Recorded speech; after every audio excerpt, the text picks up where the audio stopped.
존귀하시고 거룩하신 하나님 아버지, 감사와 찬송과 영광을 돌려드립니다. 거룩한 성일 코로나로 인하여 가정에서 영상 예배로 성전에 나와서 예배드릴 수 있도록 건강과 여건을 허락하시니 만만 감사합니다. 한 주간 살아오면서 알게 모르게 지은 모든 죄를 이 시간 고백하오니 용서하여 주시고 긍휼히 여겨 주옵소서. 하나님 아버지, 죄악이 가득한 이 세상에서 땅의 것만을 구하지 않고 천국만을 바라보며 살아가도록 믿음 주신 것을 감사드립니다. 세상을 사랑하지 않게 하시고 날마다 순간마다 새 힘 받아서 세상을 이기는 자가 되게 하옵소서.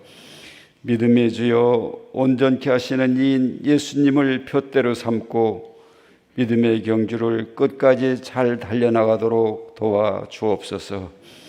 모든 지각에 뛰어난 하나님의 평강이 그리스도 예수 안에서 우리의 마음과 생각을 지켜주신다고 애쓰오니 평강의 주님과 동행하면서 찬송과 기쁨이 넘치는 삶을 살아가도록 인도해 주시기를 간구합니다. 말씀에 감격이 없고 삶에 생기가 없는 죽은 믿음을 성령으로 일으켜 주셔서 살아있는 믿음으로 하나님의 공의를 이루어가게 하시고 일어나 빛을 발하여서 주님을 기쁘게 해드리는 성도들이 다 되게 하시며 초대교회와 같은 부흥의 역사가 일어나게 하옵소서. 호국 보훈의 달입니다. 피 흘려 나라를 지킨 순국 선열들의 헌신과 희생을 기리며 그 얼을 지키고 안보가 튼튼한 나라가 되기를 원합니다.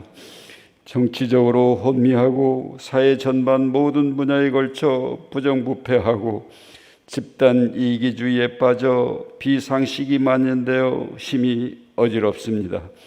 지도자에게 밝은 지혜와 명철을 주셔서 정직과 성실함으로 나라를 이끌어 주시고 공의와 정의가 실현되게 하옵소서. 또한 하나님의 선하시고 기뻐하시는 뜻이 무엇인지 알게 하셔서 복음을 땅끝까지 전파하고 세계 평화에 기여하는 민족이 되게 하옵소서. 교회를 위하여 기도합니다. 성령께서 연약한 심령에게 힘을 더하여 주시기를 원합니다. 아픈 자의 질병을 치유해 주시고 지치고 힘든 자에게는 기쁨과 평안이 넘치게 하시며 물질적으로 고통받는 자에게는 해결되는 역사가 있게 하옵소서. 50주년을 맞아 8월 중에 있는 직분자의 임직식과 퇴임식을 안전하고 기쁜 축제로 진행될 수 있도록 축복해 주시기를 원합니다. 비록 짧은 기간일지라도 성경 공부를 통하여 하나님을 더 많이 알게 하시고 능력을 얻어 청지기의 사명을 잘 감당하며 헌신 봉사하기를 바라며 퇴임하시는 직분자도 교회를 더욱 사랑하는 마음으로 기도하기를 원합니다. 말씀 전하시는 최연 담임 목사님께 영육간의 강건함으로 붙드시고 진리와 생명과 은혜의 말씀으로 선포될 때 잠들었던 우리의 영혼을 깨워 주님을 찬송하는 삶을 살게 하옵소서. 예배의 시종을 주님께 의탁하옵고 우리를 죄악에서 구원하신 예수님의 이름으로 기도드리옵나이다. 아멘.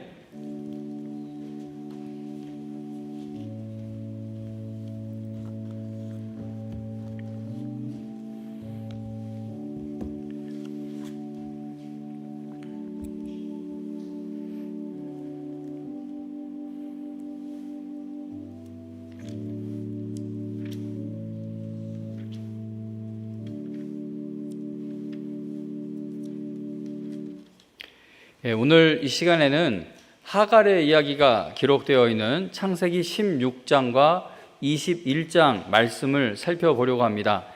그러나 16장, 21장을 다 읽을 수는 없고 먼저 창세기 21장 21절, 창세기 21장 21절만 읽고 말씀을 시작하도록 하겠습니다. 창세기 21장 21절 하나님의 말씀 읽어드립니다. 그가 바란 광야에 거주할 때에 그의 어머니가 그를 위하여 애굽 땅에서 아내를 얻어 주었더라. 아멘. 끝까지 딴 길로 가지 맙시다. 끝까지 딴 길로 가지 맙시다. 라는 제목으로 하나님의 말씀 증거하겠습니다. 전도를 하다 보면 나도 오래전에 교회 열심히 다녔었다라고 말하는 분들을 자주 만나게 됩니다. 교회를 대충 다녔다가 교회를 떠난 것은 이해가 되는데, 그러나 교회에서 중요한 직분을 받아 열심히 헌신했던 분들, 전도와 선교에 열심을 냈던 분들, 구원받은 것에 대해 간증까지 했던 분들이 어느 날 교회를 떠나게 되는 것을 볼 때면 마음이 매우 복잡해집니다. 교회를 옮기는 것은 그래도 다른 곳에 가서 또 신앙생활을 하실 거니까 그래도 마음이 괜찮은데, 교회 자체를 떠나는 그 경우를 보게 될 때면 마음이 얼마나 아프고 복잡한지 모릅니다.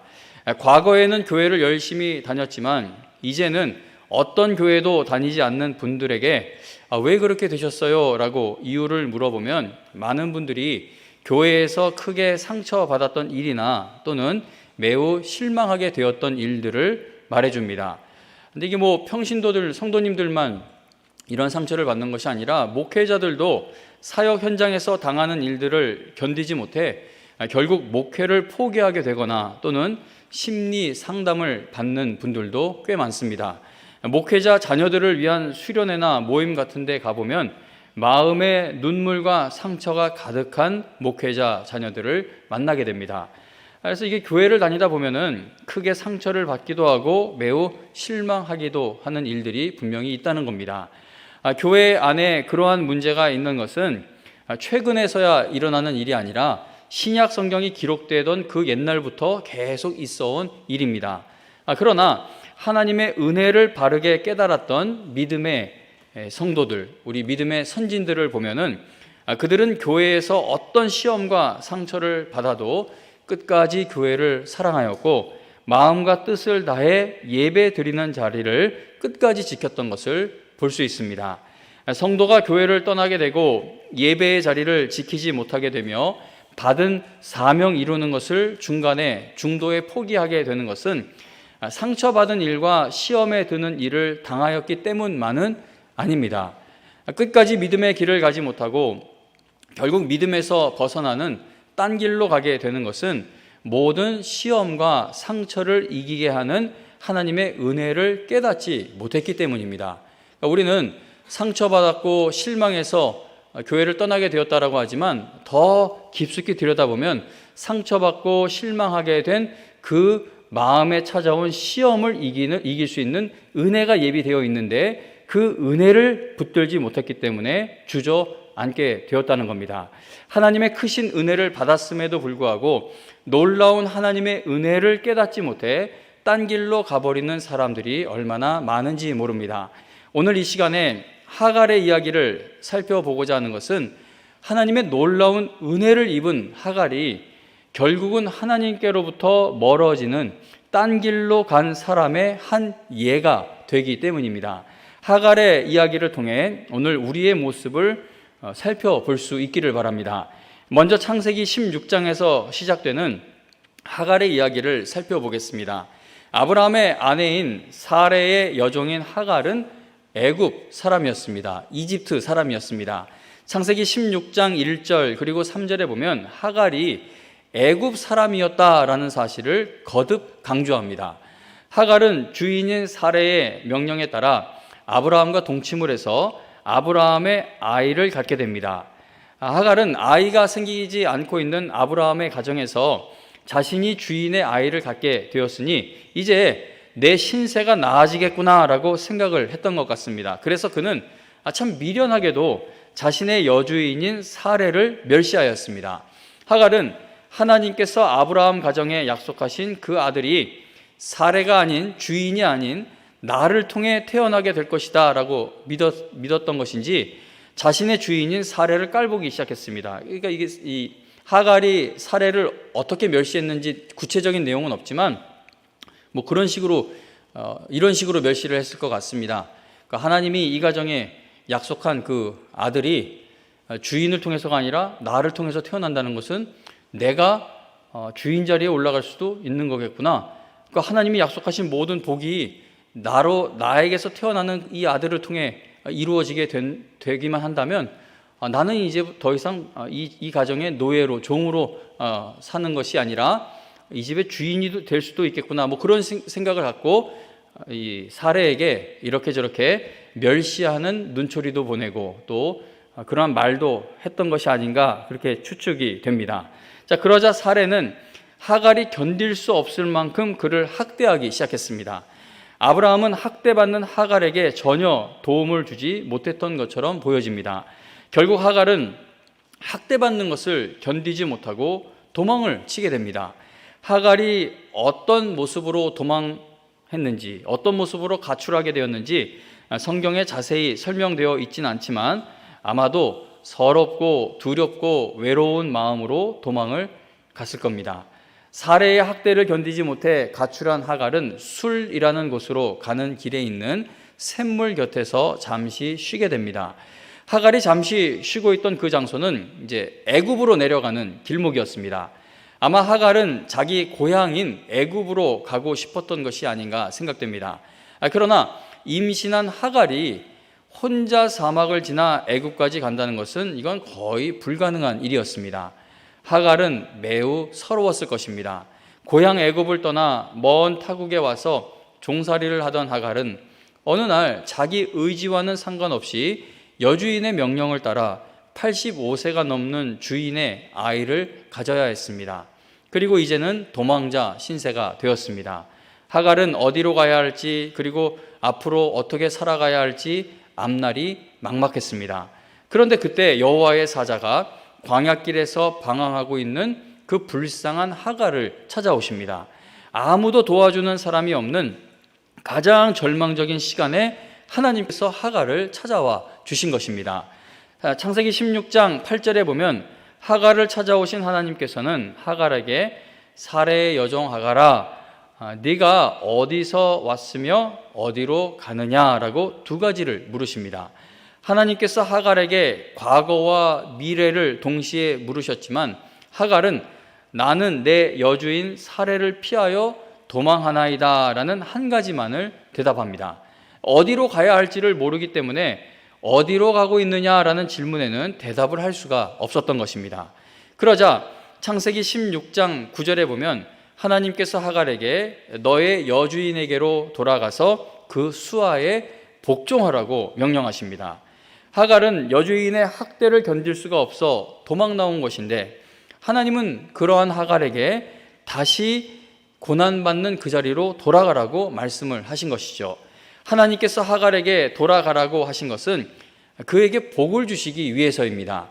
창세기 16장 10절, 11절을 보시기 바랍니다. 16장 10절, 11절에 보면 이렇게 말씀합니다. 여호와의 사자가 또 그에게 이르되 내가 네 씨를 크게 번성하여 그 수가 많아 셀 수 없게 하리라. 여호와의 사자가 또 그에게 이르되 네가 임신하였은즉 아들을 낳으리니 그 이름을 이스마엘이라 하라. 이는 여호와께서 네 고통을 들으셨음이니라. 아멘. 지금 읽은 이 말씀을 보시면 여호와께서 하갈의 고통을 들으셨다라는 사실을 알려줍니다. 하나님께서 하갈에게 여주인에게로 돌아가 그에게 복종하라고 명령하신 것은 하갈의 상황을 전혀 몰라서 내리신 명령이 아닌 것입니다. 하갈의 모든 처지를 다 알고 계시는 하나님께서는 하갈을 돌보시고 하갈에게 복을 주시기 위해 여주인에게로 돌아가라고 말씀하신 것입니다. 가장 절망적인 시간에 하나님을 만나게 되어 큰 은혜를 입게 된 하갈이 어떠한 신앙의 고백을 하게 되는지 16장 13절을 보시기 바랍니다. 16장 13절에 보면 하갈이 자기에게 이르신 여호와의 이름을 나를 살피시는 하나님이라 하였으니 이는 하나님 이름을 그렇게 부른 이유가 무엇입니까? 내가 어떻게 여기서 나를 살피시는 하나님을 배웠는고 함이라. 아멘. 하갈은 하나님을 나를 살피시고 내 인생을 지켜주시는 하나님이라고 부르기 시작합니다. 하갈은 이방인이었으며 또 노예였지만 그가 하나님을 만나게 된 겁니다. 하나님은 아브라함과 같은 사람만 살펴주시고 내 주인님과 같은 그런 사람들만 하나님이 도와주시고 지켜주시는 줄로 알고 살아왔는데 자신과 같이 비천한 사람도 살피시고 지켜주시는 것이 하나님이시구나라는 사실이 하갈에게 얼마나 감격스러웠겠습니까? 지금까지는 아브라함의 하나님으로만 알고 있었는데 이분이 나의 하나님이구나라는 그 간증을 할 수 있게 된 겁니다. 하나님께서 하갈의 고통을 들어주시자 그녀의 고통이 축복으로 바뀌게 됩니다. 하갈은 자신을 살피시고 찾아와 주시고 사명을 주시고 인도해 주시는 하나님의 놀라운 은혜를 체험하게 됩니다. 하나님의 말씀에 순종하여 다시 아브라함과 사라에게로 돌아온 하갈은 이제 아기를 낳고 이스마엘을 낳고 잘 살게 됩니다. 그렇게 세월이 흐른 어느 날 하갈과 그의 아들에게 매우 큰 사건이 일어나게 됩니다. 창세기 21장으로 가보겠습니다. 16장에서 그렇게 이야기가 끝나고 21장에서 하갈의 이야기가 다시 나오는데 창세기 21장 9절부터 18절, 창세기 21장 9절부터 18절 말씀을 읽어드립니다. 사라가 본즉 아브라함의 아들 애굽 여인 하갈의 아들이 이삭을 놀리는지라.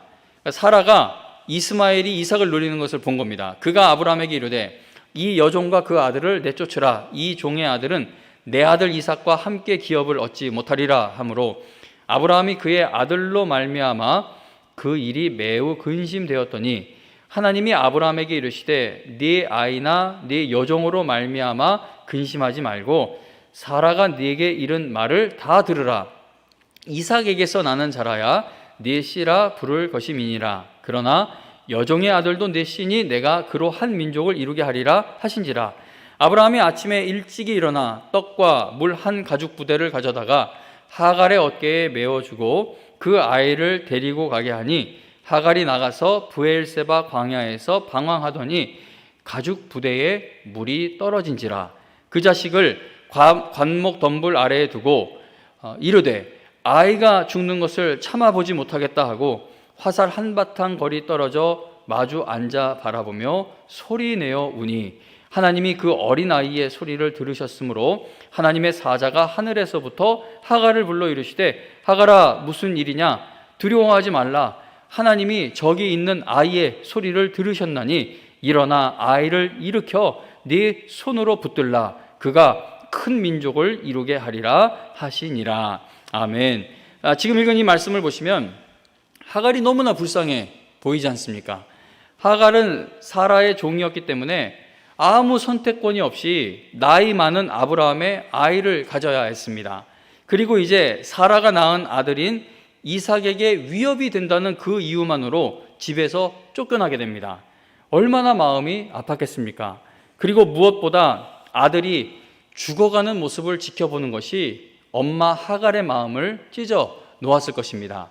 마실 물이 다 떨어지자 하갈은 아들에게서 멀리 떨어져 앉아 이제 아들을 바라보며 큰 소리로 울기 시작합니다. 16살 정도 되는 이스마엘이 자신과 어머니가 지금 어떤 상황에 처해 있는지를 몰랐을 리가 없습니다. 16살이면 다 알죠. 본문 17절에서 하나님이 그 어린 아이의 소리를 들으셨다라고 말씀하는 것을 보면 이스마엘도 울고 있는 멀리 떨어져 앉아서 자기를 바라보며 울고 있는 엄마를 자기도 바라보면서 서럽게 울지 않았을까 생각됩니다. 본문의 이 장면을 연출력이 뛰어난 영화 감독이나 드라마 작가가 영상으로 표현을 해본다면 아마 눈물 없이는 보기가 힘든 장면이 될 것입니다. 자, 그런데 이렇게 비참한 현실에 대반전이 일어나게 됩니다. 버림받아서 갈 곳도 없고 의지할 곳도 없어 광야에서 방황하다 이제 곧 죽게 될지 모를 하갈과 이스마엘을 하나님께서 지금까지 지켜보고 계셨다라는 놀라운 사실이 밝혀지게 됩니다. 16년 전쯤 임신한 하갈이 사례의 학대를 견디지 못하고 도망 나왔을 때 하나님께서 하갈을 찾아와 주신 사건이 창세기 16장에 기록이 되어 있습니다.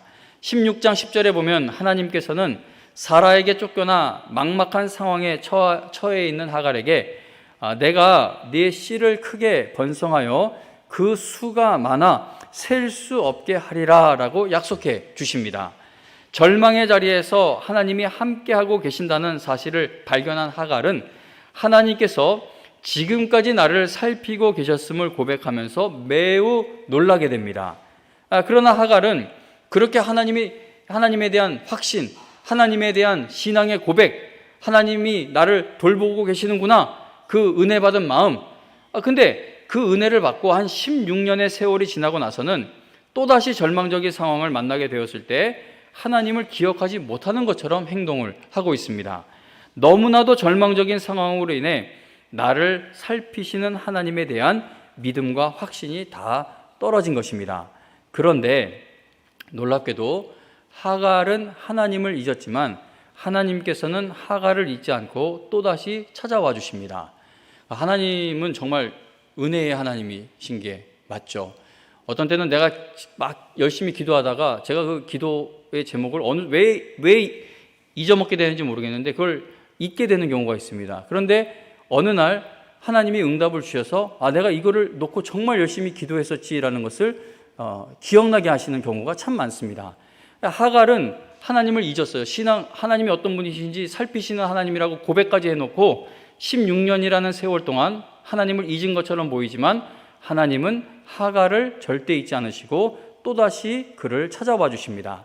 방금 읽은 창세기 21장 18절에서 큰 민족을 이루게 하리라 라는 이 약속은 이미 16년 전에 하나님께서 하갈에게 약속해 주셨던 말씀인 것이죠. 하나님의 약속을 잊은 하갈은 원망과 두려움과 분노가 가득한 마음으로 울며 앉아 있었지만 하나님께서는 그 약속을 잊지 않으시고 하갈을 또다시 찾아와 주신 것입니다. 하갈이 하나님께서 약속하신 그 큰 복을 받게 되는 것은 하갈이 신실했기 때문이 아니라 약속하신 하나님이 신실하시기 때문이었습니다. 우리가 천국을 향해 가고 있는 것은 구원받은 우리가 신실해서가 아니라 우리를 구원하신 하나님이 신실하시기 때문입니다. 본문 17절에 보면 하나님의 사자는 하갈에게 무슨 일이냐라는 질문만 한 것이 아니라 이어서 두려워하지 말아라 라고 위로해 주십니다. 그리고 아이가 죽는 것을 차마 못 보겠다며 통곡하고 있는 하갈에게 하나님은 그 아이로 하여금 큰 민족을 이루게 할 것이다 라고 약속해 주십니다. 그리고 하나님은 하갈에게 지금 내가 너와 함께 하고 있다는 사실을 보여주시는데 19절을 보시기 바랍니다. 21장 19절에 보면 하나님이 하갈의 눈을 밝히셨으므로 샘물을 보고 가서 가죽 부대에 물을 채워다가 그 아이에게 마시게 하였더라. 아멘. 자, 하나님께서 하갈의 눈을 뜨게 하여 샘물을 발견하게 하십니다. 그러니까 하갈이 하나님의 말씀을 듣고 그래 내가 좀 다시 힘을 내봐야 되겠다. 뭔가 주위를 한번 둘러보자. 살 길이 있나? 그래서 이 샘물을 찾아낸 것이 아니라 하나님이 하갈의 눈을 밝게 하셔서 그로 하여금 살 길이 발견되게 하셨다는 겁니다. 미래에 대한 약속만 주시고 끝내버리신 것이 아니라 지금 당장 살아갈 수 있는 방편 또한 하나님께서 준비해 놓으셨던 것입니다. 지금 읽은 이 19절에 보시면 하갈이 스스로 자기 눈을 밝힌 것이 아니라 하나님이 하갈의 눈을 밝히셨다라고 분명하게 말씀합니다. 하갈은 하나님의 놀라운 은혜를 입어 다시 살 길을 찾게 된 겁니다. 창세기 16장에서도 그렇고 창세기 21장에서도 그렇고 하나님께서 하갈을 불쌍히 여기신 겁니다. 하갈이 계속 살 길을 찾게 되는 것은 하나님의 은혜였다는 것이죠. 하나님의 크신 은혜로 앞날에 대한 놀라운 복을 약속받고 그리고 당장 살 수 있는 길이 열리게 된 하갈과 이스마엘의 이야기가 21장에서 어떻게 마무리가 되는지 20절, 21절을 보시기 바랍니다. 21장, 창세기 21장 20절, 21절 읽어드립니다. 하나님이 그 아이와 함께 계심에 그가 장성하여 광야에서 거주하며 활 쏘는 자가 되었더니 그가 바란 광야에 거주할 때에 그의 어머니가 그를 위하여 애굽 땅에서 아내를 얻어 주었더라. 아멘. 지금 읽은 이 20절에 보시면 하나님께서 이스마엘과 함께 하신다는 사실을 다시 한 번 더 강조하고 있습니다. 20절에 하나님이 그 아이와 함께 계심에. 그런데 그 다음 21절에 보면은 하갈이 애굽 여자, 이집트 여자를 데리고 와서 아들 이스마엘과 결혼시켰다라는 사실을 알려주면서 하갈의 이야기가 끝나게 됩니다. 저는 하갈의 이야기를 읽을 때마다 얼마나 큰 감동을 받는지 모릅니다. 하나님께서 하갈과 같은 사람을 찾아와 주시고 하갈과 같은 사람과 약속하신 것을 반드시 다 지키신 것을 보면은 하나님이 나와 약속하신 것도 반드시 지켜주실 거야. 하나님의 은혜와 사랑은 이거는 우리가 예측할 수가 없는 은혜이고 사랑이야. 그렇게 하갈의 이야기를 읽을 때마다 얼마나 큰 위로가 되고 감동이 되는지 모릅니다. 그런데 저에게는 창세기 21장 21절에서 하갈이 하나님의 복과 은혜를 받은 그 아들 이스마엘을 위해 애굽 땅에서 아내를 데리고 와 결혼시켰다라는 것이 매우 안타깝게 느껴집니다. 왜냐하면 구약 성경에서 애굽은 늘 신앙이 실패하게 되는 장소로 나오거나 하나님을 대적하는 저 세상을 대표하는 모습으로 등장하기 때문입니다. 애굽, 바벨론 이런 나라들 다 하나님을 대적하는 세상의 힘을 이렇게 비유적으로 대표하는 모습으로 우리에게 보여주죠. 하나님의 백성이 애굽으로 내려가거나 하나님께 택함 받은 자녀가 개인적으로 애굽으로 내려가든 아니면 어떤 국가적으로 내려가든 하여튼 애굽하고 이게 연결이 되는 순간부터 애굽을 의지하게 되는 순간부터 하나님의 백성에게는 영적으로 큰 문제가 생겼다는 사실을 성경은 알려줍니다. 그러나 성경은 하갈이 아들을 위하여 애굽 땅에서 아내를 얻어준 것에 대해서는 어떤 평가도 하지 않습니다. 그러니까 그의 어머니가 그를 위하여 애굽 땅에서 아내를 얻어 주었더라. 이 일이 하나님 보시기에 매우 악하더라. 이런 설명이 하나도 없습니다. 그래서 제가 하갈의 모습을 보며 느끼는 이 안타까움과 불편함이 과연 성경을 옳게 해석을 하고 있는 것인지 좀 확인해 볼 필요가 있었습니다. 제가 신학 지식이 너무 약하고 성경을 잘 모르는 부분이 많기 때문에 설교 준비를 하고서는 항상 내가 이거 맞게 해석한 것인지 꼭 확인을 해보게 됩니다. 성경을 헬라어나 히브리어 원어로 제가 읽고 해석할 줄도 모릅니다.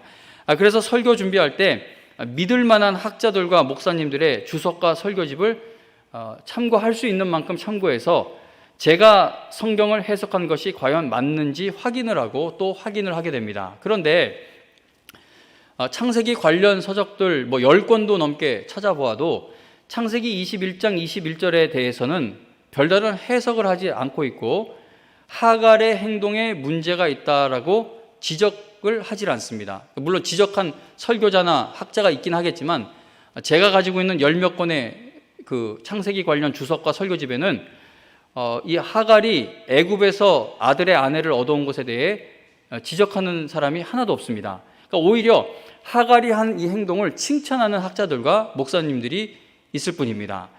제가 성경을 아는 지식이 깊지 않다 보니까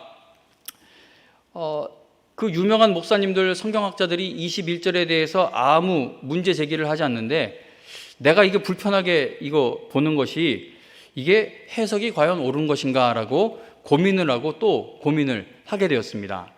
제가 하갈의 행동에서 매우 큰 문제가 있다라고 생각하는 것은 이유가 있습니다. 그러니까 하갈 이야기를 한 번 더 우리가 생각해 보기를 바랍니다. 하갈이 하나님의 은혜를 받은 만한 일을 한 것이 있습니까? 없습니까? 전혀 없죠.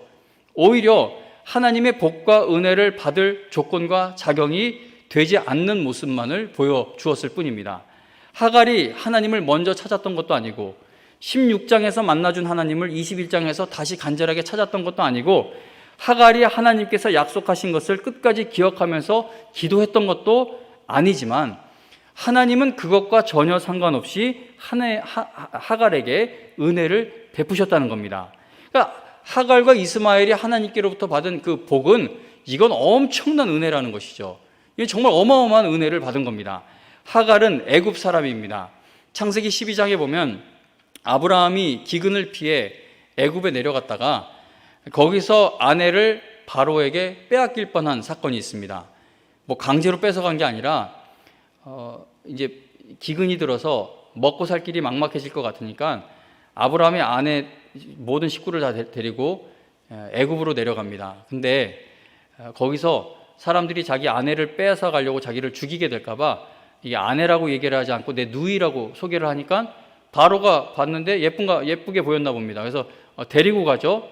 아브라함의 아내를. 그리고 그냥 데리고 간 게 아니라 성경에 보면은 바로가 사라를 데리고 갈 때 아브라함에게 양, 소, 암수, 나귀, 낙타 그리고 남녀 하인들을 주었다라고 말씀합니다. 그래서 어쩌면 하갈은 그때 그 바로가 아브라함에게 주었던 그 남녀 종들 중에 한 명이었을지도 모릅니다. 자, 만약에 이 하갈이라는 여인이 그때 애굽에서 아브라함의 집으로 들어오게 된 종이었다면 지금 오랜 세월 동안 아브라함의 집안에 함께하고 있었던 것이죠. 그래서 그때 들어온 종이었다면 이 하갈은 하나님께서 애굽으로 내려가는 것을 절대 허락하지 않는다는 사실을 분명히 알고 있었을 것입니다. 창세기 17장에 보면 하나님께서 말씀하신 대로 아브라함이 할례를 베푸는 이야기가 기록이 되어 있습니다. 할례 받을 때 아브라함의 나이가 99세였고 그의 아들 이스마엘의 나이는 13살이었습니다. 아브라함과 이스마엘은 같은 날 함께 할례를 받았다라고 성경은 기록합니다. 그러니까 이 아브라함에게 이스마엘이 진짜 귀한 자식이었죠. 정말 마음을 다 주는 그런 자식이었을 겁니다. 그런데 아브라함이 아무 설명도 없이 13살 된 아들에게 할례를 행하지는 않았을 겁니다. 엄마들이 부모가 남자아이들 포경 수술 시킬 때 보면 속여서 데리고 가잖아요. 맛있는 거 먹으러 가자고 그래놓고 그냥 병원 수술실에다가 밀어 넣어버립니다. 근데 아브라함은 그런 식으로 할례를 행하지 않고 이거를 우리가 왜 행해야 하는지, 하나님이 우리에게 어떤 복과 은혜를 약속해 주셨는지, 이게 우리가 언약 아래에 있다는 표징이 될 것이다라는 것을 설명해 주고 아들과 함께 할례를 받았을 것입니다. 그래서 하갈과 이스마엘은 아브라함의 집안에 있는 모든 남자가 할례를 받는 것에 어떤 의미가 있는 것인지 분명히 알았을 것입니다.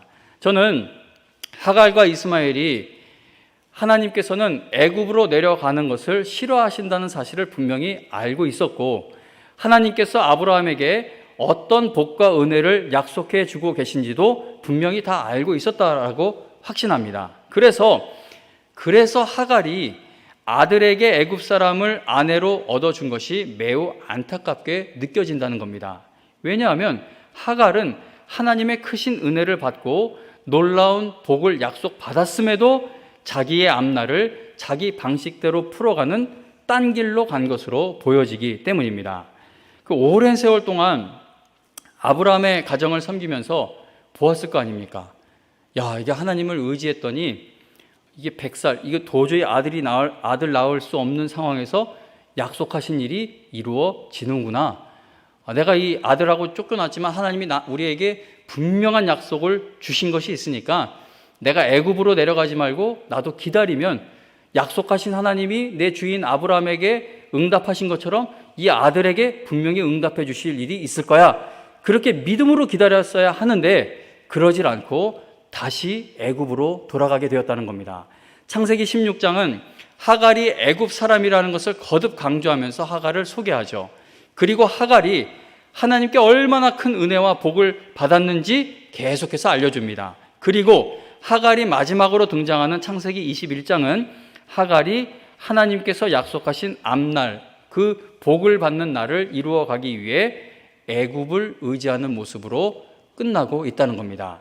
창세기 22장에는 아브라함이 아들 이삭을 하나님께 드리는 감격스러운 이야기가 기록되어 있어요. 그러니까 21장에서 하갈이 아들을 위해서 애굽 여인을 데리고 와 결혼시키지 않습니까?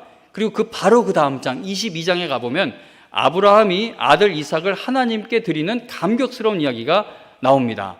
21장에서 하갈이 아들을 위해 애굽을 의지하는 것과 22장에서 아들을 하나님께 드리는 아브라함의 모습이 매우 대조됩니다.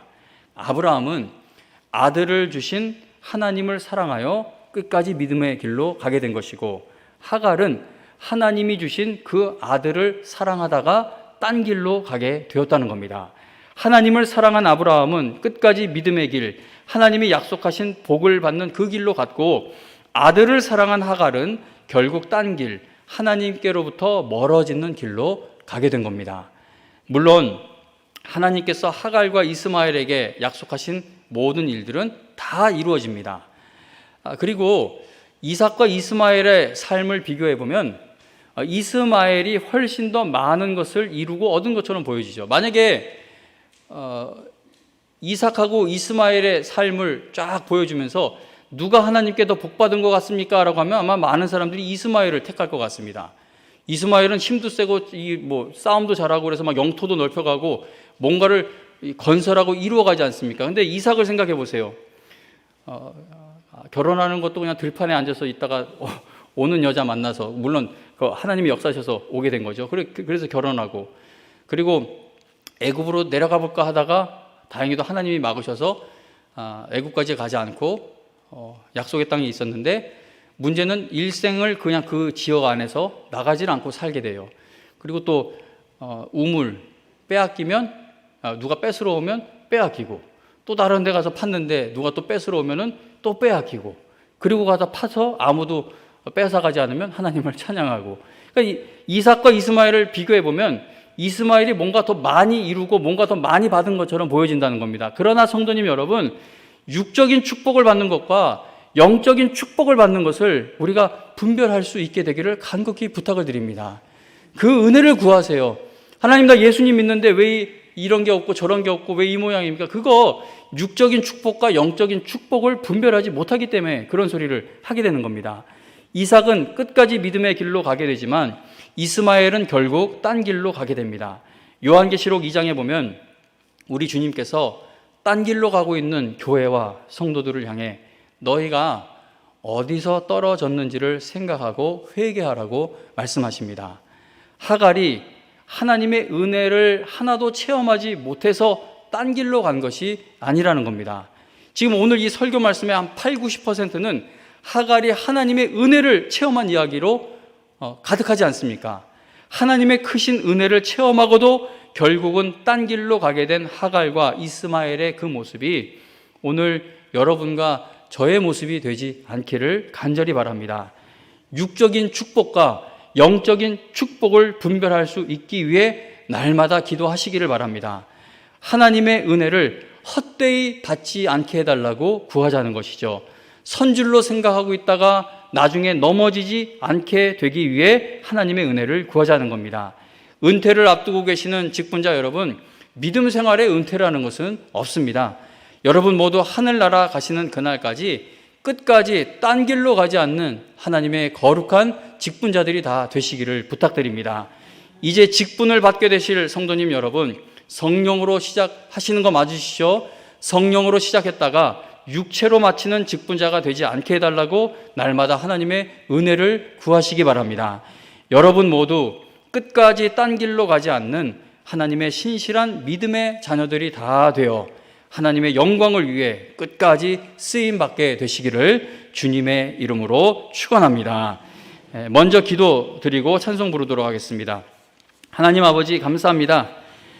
우리가 모든 걸 잘해서 하나님께 복과 은혜를 받는 이곳까지 온 것이 아니라 하나님이 우리를 절대 놓치지 않으시며 우리에게 약속하신 것을 다 이루어 가고 계시기 때문에 우리가 오늘날에도 구원의 은혜 가운데 있고 또 기도한 것들이 응답될 줄로 믿는 이 믿음 가운데 있는 줄로 믿습니다.